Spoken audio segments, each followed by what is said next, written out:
Oye, la verdad, yo sí te tengo un chingo de envidia. ¿Sí? Sí. Por mis dibujos, mis cartones. También, pero sobre todo por tu cabello lacio y de buena caída. ¿Eh? ¿Qué tal? ¿Qué tal? Sí, es que tú con esos pelos chinos. No, pues es que... De plano sí que molado. Es que con Desde este niño calor, yo creo que envidiabas. Totalmente. Pero yo te envidio a ti. ¿Qué? Pues envidio que tú ya tienes 60 años, ¿no? Pero ya tienes una casa, tienes un patrimonio. No tengo ni 60 años, Yo sí ni estoy tengo bien, casa. güey, porque todavía no. Como dice la señora. ¿Ahora qué están haciendo? Mira qué bonita peluca.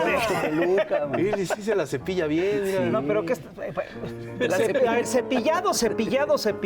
Sí. El que le han puesto a varios gobiernos de América Latina. Sí, es cierto. En Brasil, en Argentina, a varios mandatarios los cepillaron. Honduras, Ecuador, Exactamente. Bolivia, Exacto. Perú. Bueno, pues para hablar de eso, le pedimos a un... Ah, pues ahí está, mira, un compañero con estos mira, pelos. estos pelos. Ni más ni menos que Héctor Alejandro Quintana. Quintana. Maestros. Pero aquí estoy. Qué gusto. Adelante, Pásale adelante. la barriga. Pásale, por favor. Muchas gracias. Sí, porque todavía tengo aquí el... No, ya no. Eres doctorante por la Universidad de Hradec, Hradec en la República Checa, en sí. la República Wow, Checa. ¿y hablas Y eres checo? profesor de la UNAM. A señas si lo hablo. Sí, ya sí la- Sí, sí. Oye, Sí, maestro, muchas en gracias. verdad no nos perdemos tus intervenciones, tus análisis, tus tweets, en Sin embargo, en Radicales, esto. Y Escribe en La Jornada. Escribes en La Jornada. En verdad, es un placer tenerte aquí, es un honor. Es un gran analista. Eres un gran analista, ¿no? Un Muchas gran gracias, analista. Y un gran tuitero. Sí, como no, pero muy puntual y muy estricto, muy perfecto con tus palabras, tus textos. Pero te invitamos porque precisamente estábamos hablando de estas cepilladas que se han dado en América Latina, en Honduras, con Zelaya, Correa, Dilma, Lula. Es tremendo el acoso, la represión mediática, judicial, que se ha dado en estos gobiernos. Aquí en México sospechamos que también puede llegar a pasar. ¿Por qué no ha pasado aún? ¿O qué estás viendo tú que puede pasar? Lo han intentado. ¿Lo han intentado? Así es. Bueno, ¿por qué no ha pasado en México? Porque el movimiento que hoy gobierna, encabezado por López Obrador, ha tenido episodios exitosos de resistencia popular y porque ha ejercido un gobierno con una legitimación social de origen que se ha mantenido. Y me parece que ese es el puntal. Eso es lo importante, que se ha mantenido. Así es, que ha logrado mantenerse no solo a través de una estrategia mediática efectiva con la mañanera, sino también con una base material, un cambio de régimen económico que ha sido exitoso en términos generales.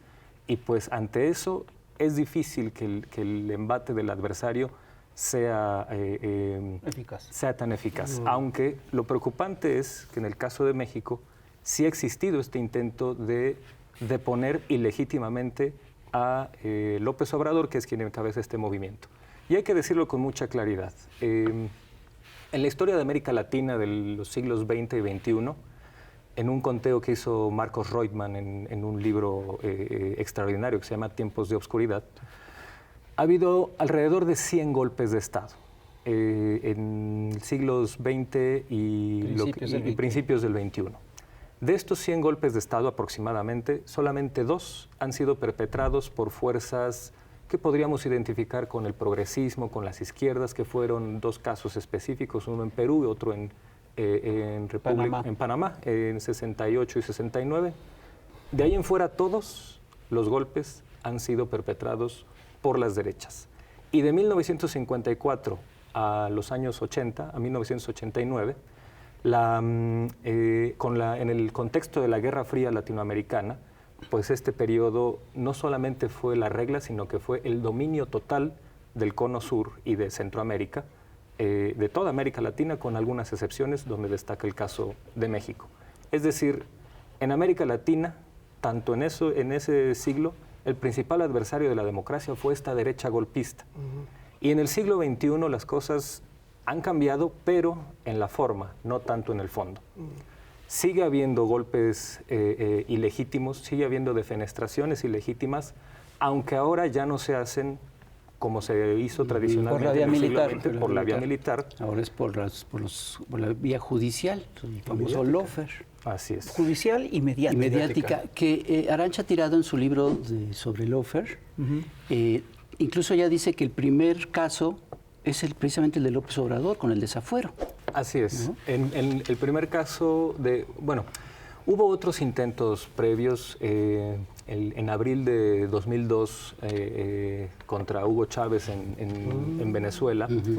Se juntaron 10 periódicos, 2 cadenas de televisión. Así es, que más allá de las situaciones concretas del gobierno de Hugo Chávez, que pueden ser criticables, el hecho de querer interrumpir un mandato no es algo legítimo, no es algo que sobre todo desde una esfera de la élite. Cuando vamos a ponerlo así, en lo que va del siglo XXI, solamente ha habido una defenestración de un presidente producto de una movilización popular, que fue en 2005 con Lucio Gutiérrez en Ecuador. De ahí en fuera ha habido muchas interrupciones ilegítimas de mandatos y todas las ha encabezado la derecha. Las oligarquías. Las oligarquías de las derechas. Pensemos en el caso de Manuel Zelaya en Honduras, Lula da Silva, Dilma Rousseff, Cristina Kirchner, Fernando Lugo en Paraguay, Correa, Rafael Correa, en fin, Evo Morales y ahora en Perú. Y en Pedro Castillo en Perú. Es decir, el principal enemigo de la democracia en América Latina sigue siendo esta derecha golpista, aunque muchos ideólogos del conservadurismo hoy plantean que no, el enemigo de la democracia es el populismo, porque llega al poder por la vía democrática, pero quiere destruir las instituciones. No hay un solo caso de estos mal llamados populistas que haya hecho una interrupción ilegítima a algún mandato, como sí han hecho las derechas ya de manera frecuente en América Latina. En el caso de México, el intento más cercano de un golpe de Estado técnico, hay que decir que hay que diferenciar los técnicos de los militares, aunque insisto, en el fondo ambos son igual de antidemocráticos. Después de las experiencias argentina y chilena con la dictadura de Videla y la de Pinochet, hubo un consenso generalizado en América Latina, en la academia y la política, de que los golpes de Estado militares perdieron prestigio, se quedaron absolutamente desprestigiados por las violaciones a derechos humanos, por la polarización que generaron, porque era muy difícil que generaran un consenso social sostenido. El problema está en que en el siglo XXI los golpes técnicos, los golpes de Estado técnicos, no tienen ese mismo desprestigio, aunque deberían tenerlo. Y hay quien los ve todavía como vías válidas para y hasta democráticas y legítimas. Exactamente. Sí, porque además utilizan, digamos, que aparatos que tienen legitimidad, la prensa, el aparato judicial, que en principio tendría que tener cierta respetabilidad. Pero fíjate, es curioso porque yo sí percibo que se van primero sobre el prestigio de la gente. Así es. Buscan acabar con el prestigio de un actor político específico y hay una sintonía entre medios y el aparato judicial para echar abajo a ese personaje. Esto ocurrió en México con el desafuero. Así es. Ahí fue una intentona jurídica, mediática, por sacar a López Obrador de la contienda presidencial. Así es. Esta idea de primero matar el prestigio y luego quitar al presidente también se implementó en el siglo XX. Relata Estela Caloni, la periodista argentina, corresponsal de La Jornada y experta en el Plan Cóndor, cuando en un golpe contra el peronismo en Argentina, cuando se llevó a cabo, había 300 juicios abiertos contra Perón, todos falsos. Es decir, en la prensa, en cierta opinión pública de derechas, existía ya esta idea de fíjense cómo es un criminal, un delincuente, hay que deslegitimarlo para que eso facilitara su caída. En el caso de los golpes de Estado en el siglo XXI, pues al necesitar esta legitimación social, pues lo primero contra lo que se lanzan es el prestigio. López Obrador, cuando era jefe de gobierno y fue objeto del primer intento de golpe de Estado técnico en nuestro país, con el desafuero, antes de eso, un poco antes del desafuero, estuvo esta campaña que todos recordaremos bien sobre atacar a Nicolás Mollinedo, que era su chofer. Bueno, era su director jefe de logística. Sí. Y se acusó que era un chofer que ganaba 60,000 pesos. Después vino lo del paraje San Juan, y donde se acusó que el gobierno no respetaba la ley, aunque en mayo de 2004 la propia Secretaría de la Reforma Agraria de Fox demostró con un documento que López Obrador tenía razón ahí, y el discurso siguió igual.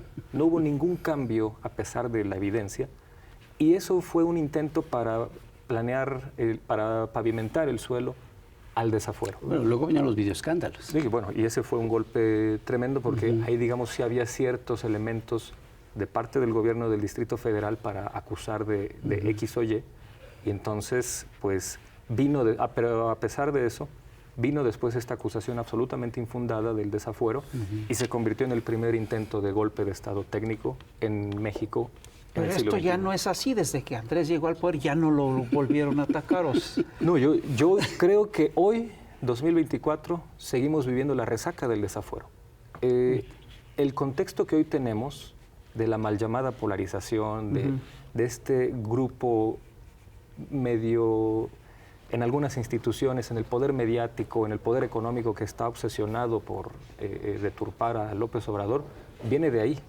Viene de esa coyuntura de 2004 y 2005 y 2006, que fue el desafuero y esa elección turbia que impuso a Felipe Calderón. Algo que también tenemos que interrumpir es este programa, porque vamos a ver a la chamuca, Cintia Bolio, y nos vamos a un corte y regresamos. No se vayan, no te vayas, maestro. Ya, ahorita regresamos.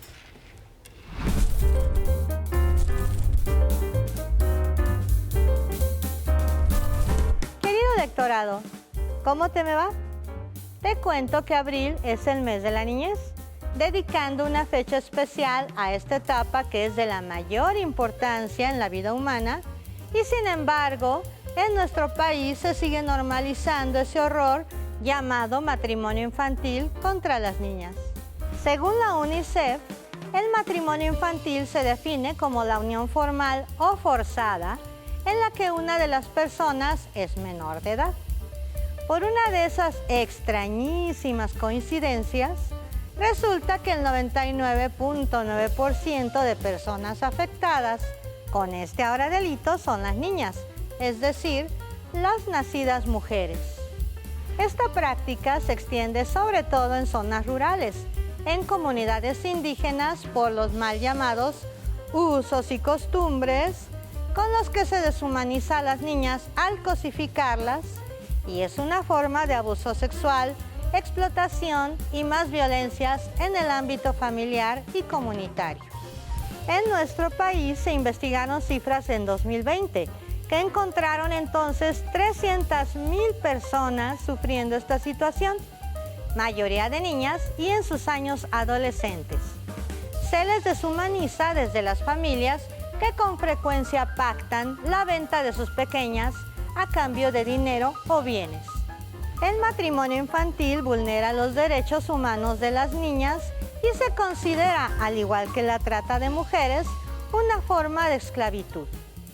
Las jovencitas que intentan huir de sus esposos captores pueden ser sometidas a castigo, otra violencia normalizada. Patriarcado es que la salud de las niñas y jóvenes obligadas a este tipo de matrimonios se ve afectada al exponerlas a violencia sexual, física, psicológica, económica y más, como el riesgo de embarazos precoces con graves complicaciones. Son niñas, no madres. Aísla a las niñas de su familia y amistades, lo que tiene un impacto negativo en su bienestar y salud mental. Y desde luego, les arrebata el derecho a la educación, disminuyendo sus posibilidades de autonomía, crecimiento personal y profesional. Eso sí, querido electorado, mala suerte para los pedófilos es la reforma de ley que prohíbe el matrimonio infantil y además lo castiga con penas de hasta 15 años. ¡Bravo! Y que las niñas jueguen como niñas y sueñen como niñas. Chaito.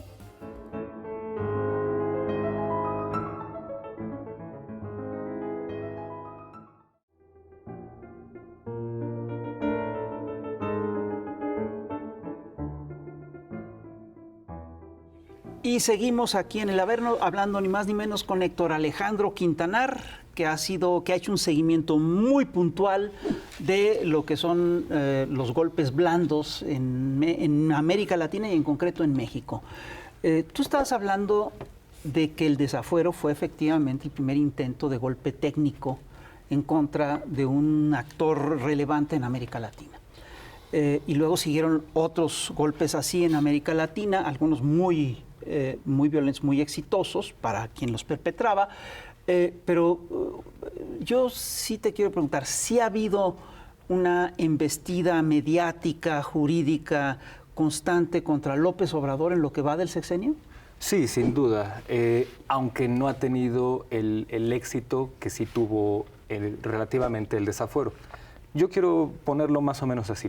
El desafuero de López Obrador cuando fue jefe de gobierno nunca tuvo una causa sólida, siempre fue una descontextualización.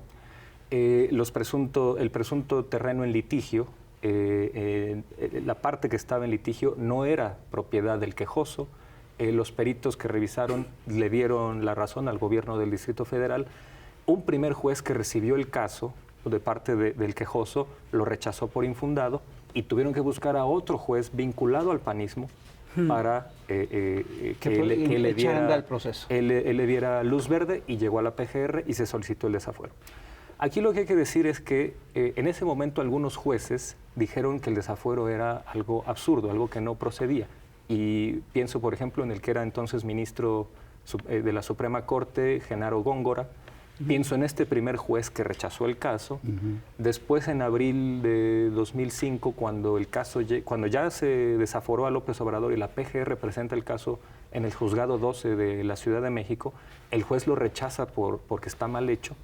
Es decir, había varios jueces que veían el caso como algo sin solidez, y bastó la firma de un fulano vinculado al PAN, y que, por cierto, en 2014 fue expulsado de la judicatura porque el tipo es corrupto. Entonces, bastó la firma de ese sujeto para que procediera algo que puso en peligro a la democracia mexicana. Ese es el gran tema. Tú puedes tener una gran legitimidad social, tú puedes tener un triunfo inobjetable en las urnas, tú puedes tener un gobierno que va con una aceptación democrática en cauce, y puede bastar la firma de un juez corrupto para que esto te pueda meter en líos. Y entonces me parece que eso, si bien el aparato gobernante de aquella época, lo que hoy ya podemos conocer como PRIAN, hoy no tiene el mismo poder institucional, pues el asunto, el peligro latente siempre que haya un... ¿Siguen en activo? No, siguen en activo. Muchos de sus actores siguen en funciones. Así es. Pero para que eso funcione, sí se necesitaría, o más bien, no ha funcionado porque hay todo un respaldo popular. Sí. Yo quiero ver que se atrevan a intentarlo para ver cómo va a reaccionar. ¿Cómo vamos a reaccionar todos? Sí. Oye, Héctor, así como Rapé envidia mi caída de pelo, yo envidio tu memoria.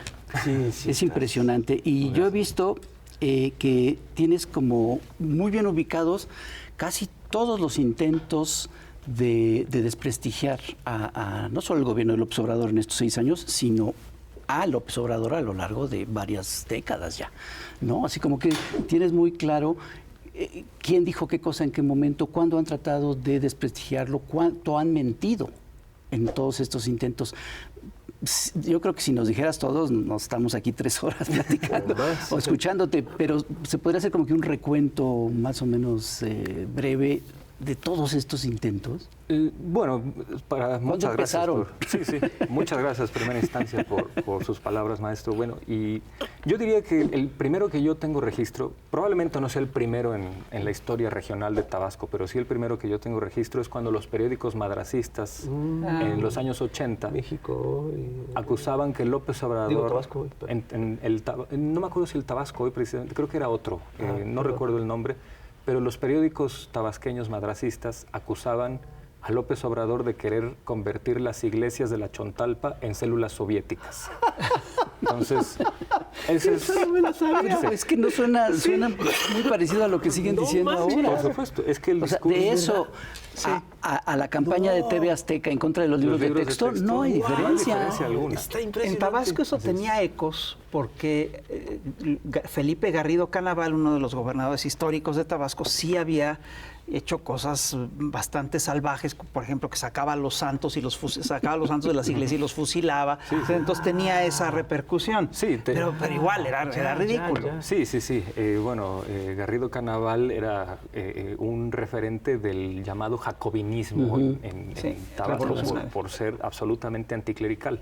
Y pues eso desde luego que permeaba en la cultura política tabasqueña, aunque eso estaba en todo el país, ¿no? Eran tiempos de la Guerra Fría donde estas acusaciones tenían una sorpresiva resonancia en ciertos sectores, convencidos de que en Tabasco, en medio del trópico, los soviéticos siberianos tenían algún interés, ¿no? Y bueno, mucha diferencia de eso a lo que dijeron los Krause en 2018 con la trama rusa, no hay. No. El mismo nivel de pensamiento de Madrazo y Krause se ha mantenido por muchos años. Esa es una de las primeras que yo tengo registradas. Ya como jefe de gobierno, me parece que las campañas de desprestigio se aumentaron tremendamente. Pero yo quisiera ir por las mentiras más cínicas, más evidentes que siguen permeando. Esa de que López Obrador cerró pozos petroleros en Tabasco. Quemó pozos petroleros cuando en realidad solamente habían cerrado el acceso a algunos pozos. O sea, no solo no los cerró, ni los quemó, o sea, simplemente se cerraron los accesos. Y quienes los cerraron fueron los porros de Roberto Madrazo. Pero pues bueno, ahí quedó esa mentira. Una que a mí me llama la atención por lo delirante es aquella de que López Obrador se quiso reelegir, ¿no? O que en algún momento quiso reelegirse. Este invento se lo atribuyen a Krause porque él en este libelo del Mesías tropical lo insinúa, ¿no? Dice, es que si gana López Obrador es muy probable que intente reelegirse o que intente alargar su periodo, qué sé yo. Esto Krause lo dijo en este libelo en junio de 2006, pero ya lo había dicho antes en una entrevista en Televisa con López Obrador en febrero de 2006 y le preguntó, oye Andrés Manuel, yo temo en que vayas tú a querer, no con estas palabras, pero era una insinuación de que podía haber... Fue en el programa de Aguilar Camín, ¿no? En Zona Muerta, Zona Muerta. Yo me acuerdo que era Zona Abierta, pero yo hice una vez la tarde en Zona Muerta. Me parece que sí. Sí, creo que sí. Fue en febrero, eso es un hecho, aunque no recuerdo si en ese o en uno donde estaba Leopoldo Gómez, porque estaba Leopoldo Gómez. Pero la pregunta era esta insinuación, y ahí López Obrador dijo no, y después lo publicó en el libelo. Pero el primero en hacer esta insinuación fue Salvador Abascal Carranza, este integrante del sinarquismo y de la derecha más sectaria del siglo XX, en octubre de 2002. Y dijo, es que si López Obrador sigue así, va a convertirse en un dictador y va a quedarse ahí indefinidamente, unas cosas así. Y su argumento era extraordinario. ¿Cómo él llegó a esta deducción? Bueno, porque en ese momento López Obrador había hecho la consulta telefónica de si la gente aprobaba o no su gobierno. Entonces, al ver esto, un personaje de la derecha más sectaria, sinarquista en México, su principal conclusión es, López Obrador lo que quiere es reelegir. Es el mismo razonamiento, si se le puede llamar razonamiento, con la revocación de mandato. Es que no ha cambiado el argumento, porque más bien es el prejuicio, el alucine, no sabría cómo definirlo. Pero yo veo una que es particularmente virulenta, que es la acusación de que es un narcopresidente. Y yo sí siento que esa acusación viene con la intención de después llevar a López Obrador a un juicio legal para meterlo a la cárcel. Es decir, esto suena ahorita muy delirante, pero eso es lo mismo que hicieron con Lula, eso es lo mismo que han hecho con Correa, es lo mismo que han hecho en toda América Latina, porque vamos a pensar que eso va a ser la excepción, sobre todo si estamos viendo que ya lo están encaminando. ¿Cómo va? Es decir, que, a ver, una pregunta. ¿Tú sí crees que López Obrador tenga nexos con el narcotráfico? Bueno, yo se lo leí hace muchos años a un prestigiado columnista que en 2008 acusó lo mismo, que fue Ricardo Alemán. Prestigiado. Bueno. Sí. Eso de periodista... Bueno, sí, evidentemente no era un sarcasmo lo que planteé, que por cierto, después sería uno de los que llamarían al magnicidio en mayo de 2018 en 40 contra de López segundos. Obrador. Entonces, él hizo esta acusación en 2008 y cuando fueron los atentados terroristas en Morelia, él medio insinuó que había sido responsable López Obrador y no procedió. Entonces, esperemos sea el mismo destino esta Ojalá acusación. que no proceda. Y seguimos aquí en el Averno con Héctor Alejandro Quintanar, que tiene una memoria prodigiosa para recordar infamias. Es decir, de todas las infamias... Espero que para otras cosas también. Que se han planteado a lo largo de todo este proceso. ¿Cuáles son, según tú, las más divertidas? Delirante. Las más de risa loca. Bueno. Y las más peligrosas. Y las más Sí, peligrosas, sí. sí. Bueno, es una pregunta muy complicada porque ha habido tantas que ya uno Muchas son de risa loca. Bueno, lo del... Y se van volviendo cada vez más de risa loca, ¿no? Sí, porque hay quien no las desecha, Exacto. aunque la evidencia ya las haya desmentido. Sí, pero esto tiene que ver con una lógica muy peculiar de las mentiras, que mientras más aberrantes son, más rápido corren.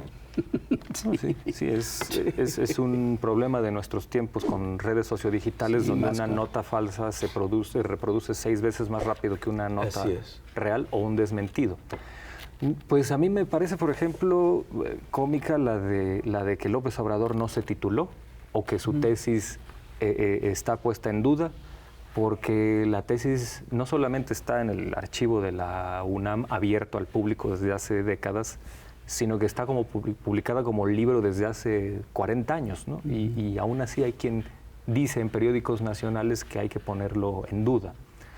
Lo de la Casa de la Toscana, que en algún momento Pedro Ferriz llegó a publicar, hay unas que no se les puede atribuir un emisario preciso, pero podemos responsabilizar al gobierno de Fox y Calderón de hacerlas porque se enviaban desde la Secretaría de Gobernación, sí. tanto de Fox como de Calderón. Jaime Avilés en 2007 alguna vez denunció que el responsable de esta área que mandaba correos apócrifos en contra de López Obrador era Abraham González Ulleda. Y las cosas que mandaban ahí, como eran apócrifas, como no tenían emisor, pues eran absolutamente pasquines delirantes. Ahí acusaron que López Obrador vivía de día en Copilco, pero en la noche tenía una mansión en las Lomas. Que tenía un túnel. Un túnel para irse. Y bueno, a juzgar por quién gobernaba, yo creo que sí decían eso esperando que alguien lo creyera. Porque si alguien dice eso en el discurso público, pues se escribió un libro, ¿no? Jaime Sánchez Susarrey escribió un libro en el 2006. Así ¿Tú es. leíste el libro? Por desgracia, sí. Porque Yo me quedé con las ganas, porque sí sonaba así como... No, yo esperaba que era lo leyera delirante. Alejandro y que me contara. Yo prefiero, eso siempre es mejor. por curiosidad antropológica, que es una manera eufemística de llamar al morbo, yo lo leí. Pero es muy revelador porque es un nítido documento que expone el pensamiento de las derechas. Ahí Sánchez Susarrey fue el primero en augurar que si López Obrador ganaba el dólar se iba a ir a 40 pesos. Y es interesante porque el personaje Sánchez Susarrey, que bueno, ya falleció y falleció recientemente. En paz descanse como persona, pero como ideólogo pues nos quedó mucho a deber por estas mentiras que planteó. Fue muy chistoso que en 2012 Sánchez Susarrey presentó y legitimó un libro de Peña Nieto, un proyecto de nación de Peña Nieto, y resulta que en el sexenio de Peña Nieto el dólar sí se eleva a estos números que él auguraba si ganaba López Obrador. Entonces, eso viene en esa mentira que hoy sigue. Bueno, todavía el año pasado, Macario Esquetino y Pedro Ferriz también auguraban que, ahora sí, el dólar se va a ir a 35 pesos, ¿no? Entonces, el primero en decirlo fue Sánchez Susarrey en este en este libelo hace 20 años. Oye, y ahora todas esas tan divertidas amenazas, ¿Claudia Sheinbaum las está heredando? ¿Tú ves que todas esas cosas que se han dicho durante años sobre el López Obrador, todas esas profecías, ahora sí las está heredando? ¿Están diciendo cosas parecidas? Sí, sin duda. ¿Estos mismos personajes lo has visto? ¿Tú que lo sigues con curiosidad antropológica. Sí. Desde luego, porque no es solo el personaje, aunque desde luego es importante, porque López Obrador para ellos representa la síntesis de todo un sector social en México. Y pues lo detestan a él en lo personal, pero también al grupo que representa, a la corriente social que representa. Lo detestan por una razón sencilla, pues López Obrador, con altibajos, con contraluces, ha sido un gobierno que le puso una escalera a los de abajo y un espejo a ciertas élites. Pues no les gustó lo que vieron y de ahí que sean tan obsesivos contra este personaje, pero pues todo eso por supuesto que se va a transferir a Claudia Sheinbaum o a quien sea que hubiera quedado. Entonces, yo creo que eso es toda una corriente de pensamiento reaccionario y quien esté, bueno, Claudia Sheinbaum con la biografía que tiene de académica, activista, líder estudiantil, funcionaria de medio ambiente, en fin, esto que se supone a alguien de este sector conservador le tendría que llamar la atención porque, bueno, pues es una científica, es una mujer con credenciales intelectuales, académicas. No, ahora resulta... Es fría. Que es una mujer de hielo, que es la dama de hielo. Entonces me parece que no tardan en también hacer más predicciones catastrofistas. A mí hay una cosa que me llama la atención de toda esta maquinaria, de todo este proceso. Y es el hecho de que mienten, las mentiras corren muy rápido, como tú dices, pero también se desmienten. Se llega a desmentir todo esto, pero aún así la sostienen. Estamos viendo casos increíbles de gente que dice una mentira, se le desmiente y mantiene la publicación, si los dijo en tweet, lo mantiene en tweet, nunca se desdice, nunca se disculpa, tal. ¿Por qué lo hacen? La pregunta de fondo es, ¿por qué, si la mentira es desmentida, por qué insisten? ¿Por qué insisten?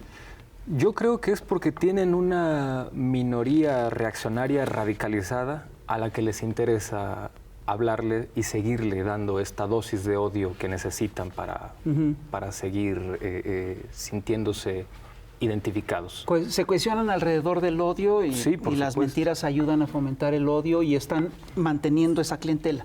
No, desde luego.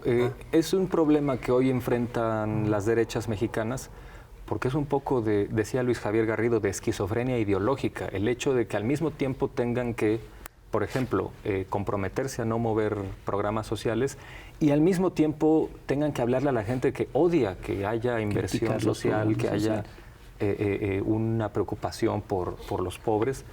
Entonces, congeniar eso es imposible porque no puedes sostener ambos discursos al mismo tiempo.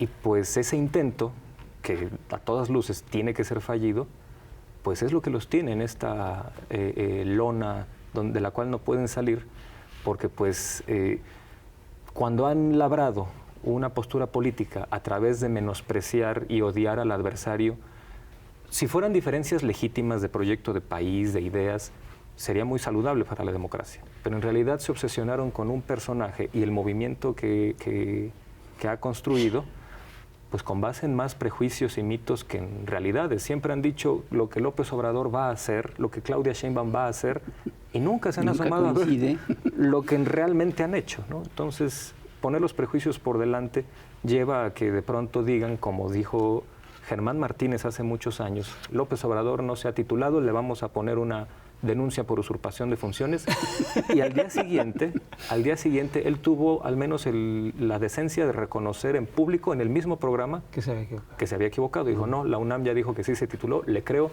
y ahí queda. El problema no está ahí en el emisor, el problema es que esa mentira se queda aunque haya un desmentido. Sí, lo mismo con lo de los pozos, lo mismo con lo de los hijos de López Obrador, aunque se muestre... El otro día me dijeron que el plantón de reforma había durado meses. 6 meses. Además así. va cambiando conforme el enemigo coyuntural del momento. En aquellos años se decía que el financiero del plantón de reforma era el SME, el Sindicato Mexicano de Electricistas. Ahora es el narco. Ahora es el narco.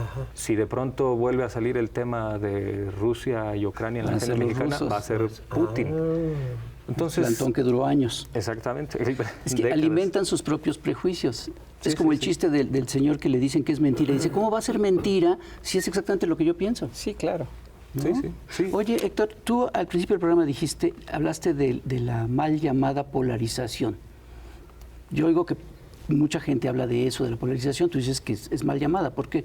¿No existe? De entrada, porque para que haya una polarización tendría que haber sectores simétricos o más o menos simétricos enfrentados.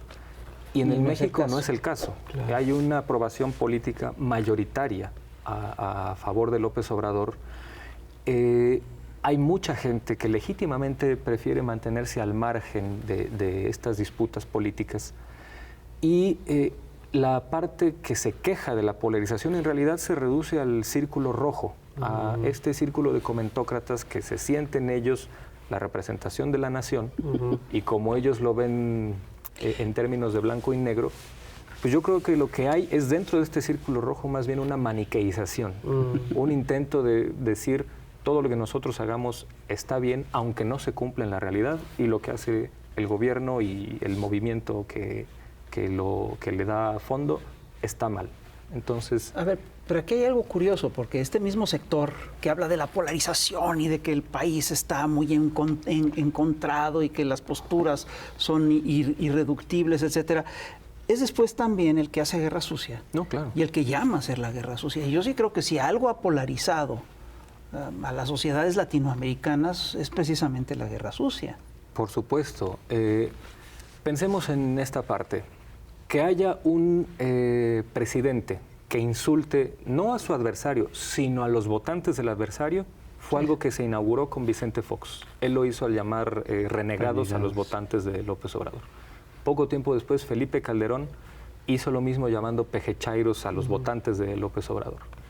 No tenemos algo simétrico del otro lado.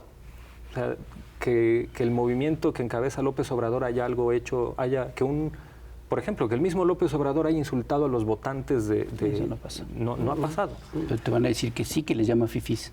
Bueno, ese es el asunto. Quieren aferrarse de estos clavitos ardientes para sentir que hay una afrenta. Pero del mismo modo que yo no me imagino a ningún analista político identificado o que apoya a López Obrador metiéndose con el hijo menor de edad de algún político del PRI y del PAN. No hay un solo caso que así haya pasado. Y en cambio, algunos pseudoanalistas, pseudointelectuales de las derechas, sí han hecho eso.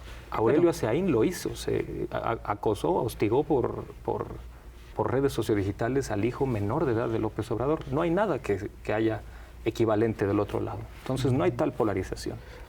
Ya hay algo que tú has notado, y no quiero spoilearle a la gente, pero va a salir un texto tuyo en sentido común muy pronto, donde hablas de un poco de la decadencia de la intelectualidad, de estos intelectuales que fueron orgánicos, que antes le echaban más ganitas, por lo menos en los argumentos, y ahora no, ahora están en franca decadencia, y se hizo muy evidente con Jorge Castañeda pidiendo, confesando el go negative y guerra sucia, pero en serio.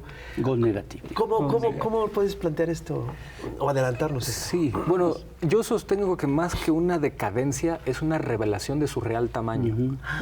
Esto que dijo Castañeda, máscaras, ¿no? Sí, completamente. Máscaras, es un striptease. Completamente. Es una desnudez intelectual, siempre fueron así. Esto que acaba de decir Jorge Castañeda el mes pasado, lo dijo casi textual en marzo de 2005. A López Obrador hay que ganarle a la buena o a la mala. Entonces, tienes razón.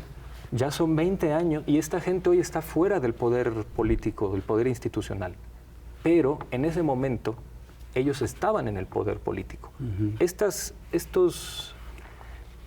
discurso antidemocrático y sucio no solamente era un exabrupto en una mesa de opinión, era la opinión de un ex canciller que el gobierno al que perteneció en ese momento estaba desaforando a la mala a López Obrador. Es decir, no han cambiado los personajes, más bien 2018 los reveló en su real tamaño. No solo es Jorge Castañeda, se reveló la Operación Berlín, se reveló que que Aguilar Camín, por ejemplo, aparece en foros privados y sus mejores argumentos son decir que el presidente es pendejo y arrogante. Me parece que en realidad ese es su nivel y siempre ha sido ese nivel, pero otros gobiernos lo consentían, lo maquillaban y lo exhibían como una gran lucidez intelectual sin serlo. A ver, simplemente por el gusto de argumentar. Tú decías que ninguna voz del obradorismo, de las voces importantes del obradorismo, se ha metido con los hijos de la gente, de algún político importante del PRI o del PAN. Bueno, últimamente salió un video del hijo de Xóchitl Gálvez y efectivamente en redes sociales hubo mucha crítica, se le hicieron varias caricaturas, etc. Pero yo sí creo que hay una diferencia entre, digamos, criticar una situación concreta que es verificable y el inventar mentiras. Es decir, por ejemplo, inventar, por ejemplo, que los hijos de López Obrador tienen negocios con el balasto y que eso sí es totalmente, es decir, ahora sí yo sí... No está demostrado. No está demostrado, yo sí sigo esperando las pruebas, ¿no? Y el otro día lo vimos en el debate, de repente Xóchitl Gálvez acusa a Claudia, a quién sabe qué cosas, y Claudia dice, bueno, yo aquí dejo unos expedientes, y resulta que los expedientes pues sí tienen miga, ¿no? Yo sí creo que sí hay una diferencia entre lo que es una guerra sucia y lo que es hacer periodismo. No, claro. Con esta comparación yo me refería a personajes ajenos a la política y un menor de edad, como es el caso del hijo menor de López Obrador. Este chico, el hijo de Xóchitl Gálvez, no es ajeno a la política. Era en ese momento, porque el video fue de noviembre del año pasado, ya Xóchitl Gálvez ya era virtual candidata de la oposición y este muchacho estaba dentro de la campaña. No es un personaje ajeno a la política. Y sin embargo, la crítica se ha centrado a su actuar, no a su consumo de alcohol, sino a su actuar clasista, racista. Y homófobo. Y completamente misógino. Por todo lo que revela. Y además, claro que había razones para criticarlo. Y de todos modos, Beatriz Gutiérrez Müller o Claudia Sheinbaum dijeron, a ver, hay límites que nosotros sí vamos a respetar y se han respetado, cosa que las derechas nunca han hecho. ¿Y cómo has visto la campaña? ¿Ya llevamos la mitad casi? No, ya estamos en la mitad, ¿no? De la campaña. Casi al final. Estamos a la mitad, mes y medio, falta mes y medio. ¿Qué has visto tú en este mes y medio? ¿Cómo ves? ¿Qué crees que suceda en la otra mitad?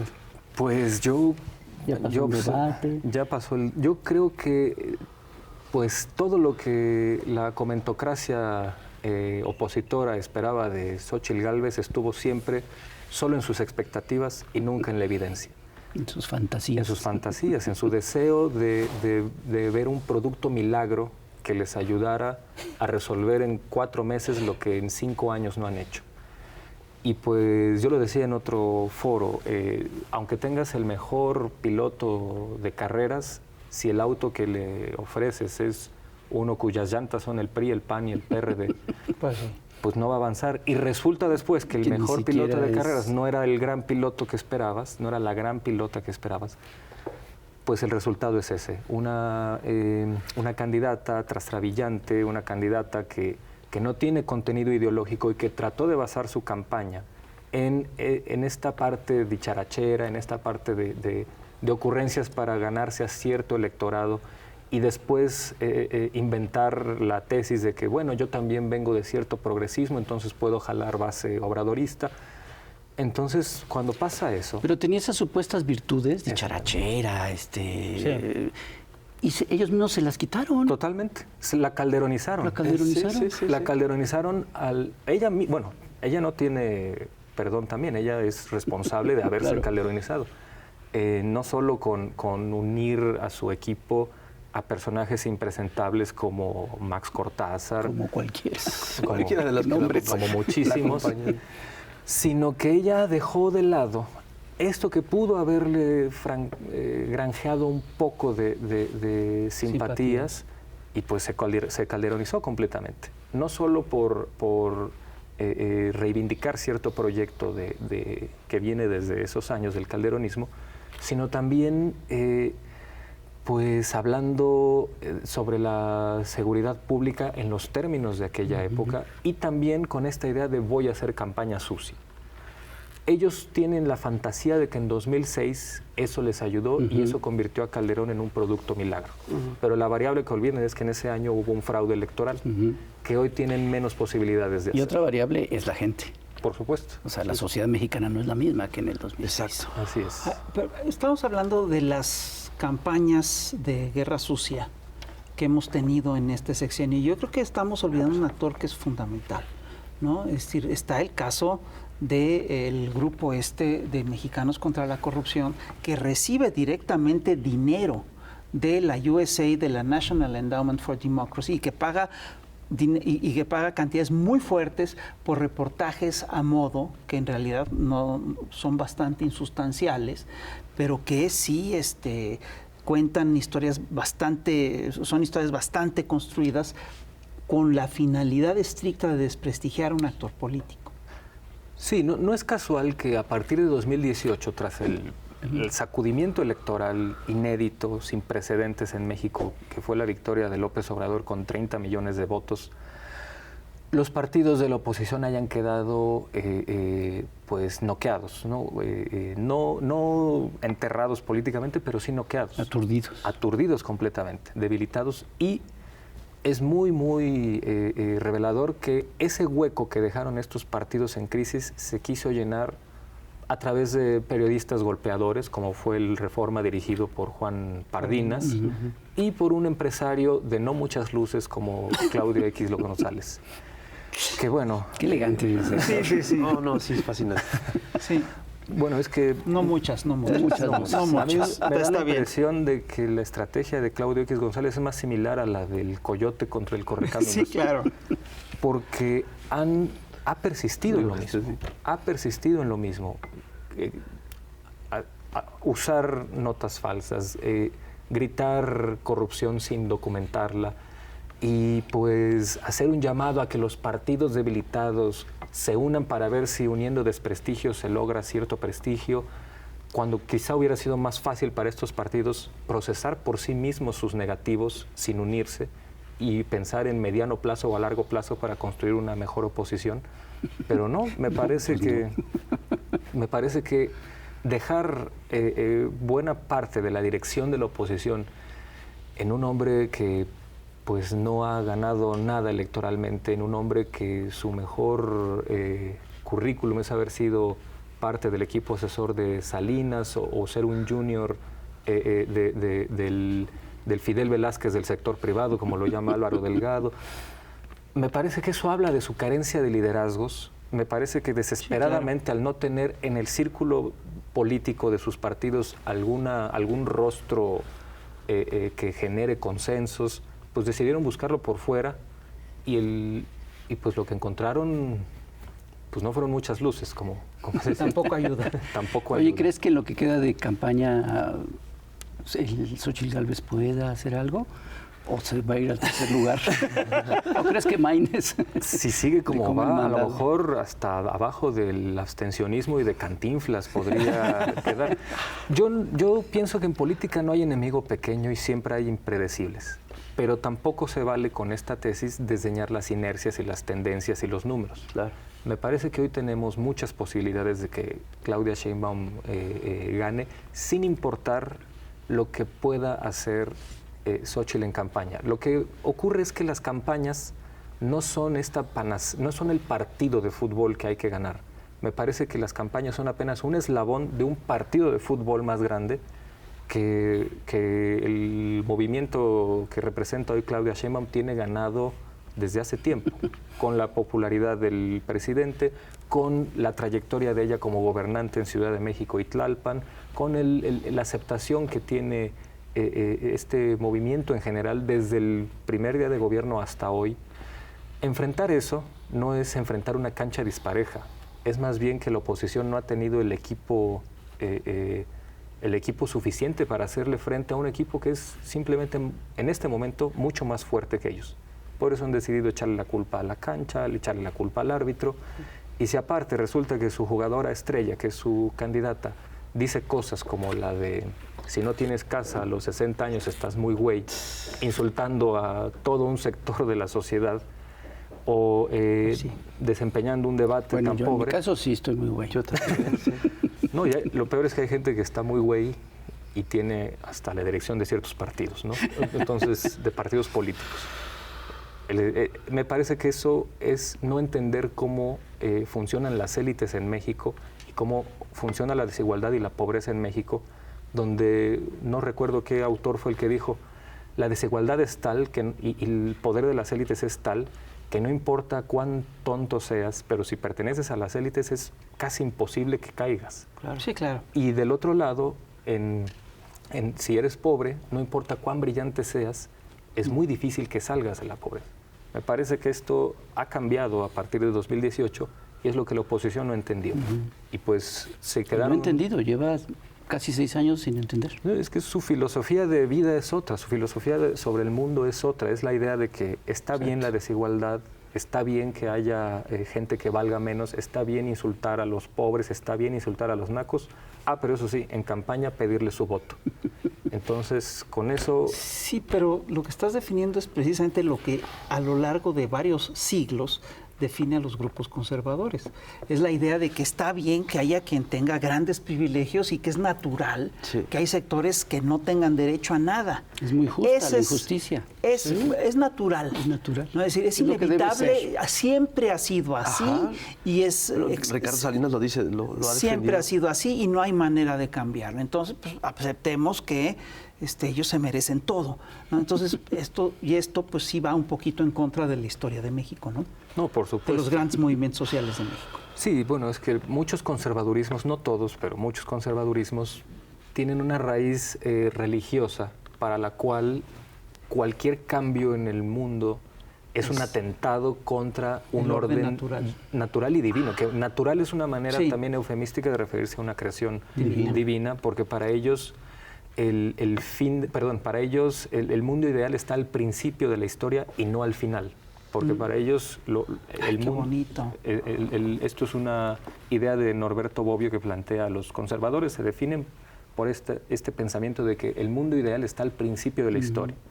Y las izquierdas, por el contrario, piensan que el mundo ideal está al final de la historia, producto de una construcción humana.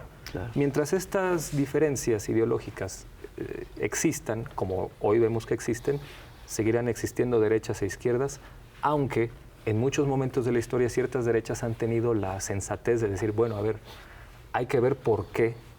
No hay que negarle legitimidad a la agenda de las izquierdas, vamos a ver cuál puede ser valioso. El problema es que la derecha protagónica en México se ha dedicado a tratar de demonizar y deslegitimar a todo lo que venga del adversario, a pesar de que eso tenga una aceptación social inédita. ¿Quieres decir que esta derecha tiene pocas luces? Bueno, pues así debió haber dicho Xochitl, en lugar de decir es muy güey, tiene pocas luces. Bueno, pues Héctor, muchas gracias. De verdad. Muy interesante. Muy honrado de estar con grandes maestros. ¿Tienes que regresar otro día? Por favor, no, y esto no se va a acabar. Estoy seguro que vas a regresar. Muchas gracias. Muy didáctico este programa, tu charla, increíble. Y pues ¿Envidias vamos a seguirte. a Héctor? Sí, no, totalmente por su cabello lacio. No, y por su capacidad de exégesis. Y se parece a Mark Ruffalo. Sí, es cierto, sí, es cierto. Rúfalo tropical. Tropicalizado. Pues muchas gracias. Muchas gracias, ¿verdad? Muchas gracias, maestros. De Señoras y señores, otro programa con las 3 C. Compartir, coleccionar, comentar. Por favor, cuídese mucho también. Esa es la 4ª C. Y nos vemos a la próxima. Compártanlo. Nos vemos.